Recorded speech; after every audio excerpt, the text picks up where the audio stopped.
মার্কিন president Donald Trump ও তার উপদেষ্টা প্রযুক্তি উদ্যোক্তা ইলন মাস্কের বিরুদ্ধে দেশটিতে শনিবার ব্যাপক বিক্ষোভ হয়েছে। বিক্ষোভকারীরা কেন্দ্রীয় সরকারের গণহারে কর্মী ছাঁটাই ও প্রেসিডেন্টের নির্বাহী ক্ষমতার যথেষ্ট ব্যবহারের অভিযোগ সহ ট্রাম্পের বিভিন্ন পদক্ষেপের বিরুদ্ধে প্রতিবাদ জানাতে যুক্তরাষ্ট্র জুড়ে সমাবেশে যোগ দিয়েছেন। শনিবার দেশটির 50টি অঙ্গরাজ্যে প্রায় 1200 বিক্ষোভ সমাবেশ আয়োজন করার কথা ছিল। প্রেসিডেন্ট হিসেবে ট্রাম্পের দ্বিতীয় মেয়াদে একদিনে এটি সবচেয়ে বড় বিক্ষোভ।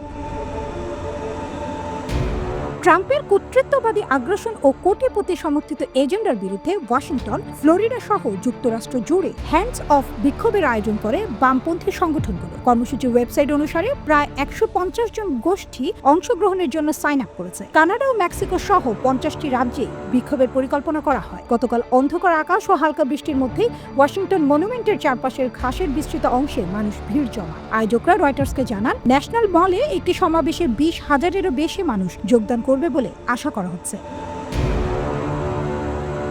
নিউ জার্সির প্রিন্সটনের একজন অবসরপ্রাপ্ত জৈব চিকিৎসা বিজ্ঞানী টেরি ক্লেইন ওয়াশিংটন মনুমেন্টের নিচে মঞ্চে জড়ো হওয়া ব্যক্তিদের মধ্যে ছিলেন। তিনি বলেন, অভিবাসন থেকে শুরু করে ডিওজিই, শুল্ক, শিক্ষা সবকিছুর ওপর ট্রাম্পের নীতির প্রতিবাদে আমি গাড়ি চালিয়ে সমাবেশে যোগ দিতে নেমেছি। আমাদের সব প্রতিষ্ঠান আমেরিকাকে যা করে তা তৈরি করেছে, এমন সবকিছু সহ আমাদের পুরো দেশ আক্রমণের মুখে। মনুমেন্টের চারপাশে ভিড় দিনভর চলতে থাকে। কেউ কেউ ইউক্রেনীয় পতাকা বহন করেছিল, কেউ বা ফিলিস্তিনি কেফিয়া স্কার্ফ পরে ফ্রি প্যালেস্টাইন প্লেকার্ড বহন করেছিল। এদিকে মার্কিন প্রতিনিধি পরিষদের ডেমোক্রেটরা মঞ্চে ট্রাম্পের নীতির তীব্র নিন্দা করেন। ওয়েন হাফম্যান নিউ জার্সির একজন অবসরপ্রাপ্ত অর্থ ব্যবস্থাপক বলেন, তিনি ট্রাম্পের অর্থনৈতিক নীতি ও তার ব্যাপক শুল্ক ব্যবহার নিয়ে উদ্বিগ্ন। তিনি বলেন, এটি কৃষকদের ক্ষতি করতে চলেছে। এর কারণে মানুষ চাকরি হারাতে চলেছে, মানুষ হাজার হাজার ডলার হারিয়েছে। ট্রাম্প এই সপ্তাহে বিশ্বব্যাপী উচ্চহারে শুল্ক আরোপ করে আর্থিক বাজারে অস্থিরতা তৈরি করেছে। তিনি শনিবার ফ্লোরিডায় ছিলেন, জুপিটারে তার ক্লাবে এক রাউন্ড গলফ খেলেছেন এবং বিকেলে তার মারে লাগো কম্পাউন্ডে ফিরে এসেছেন। এদিকে ওয়েস্ট পাপ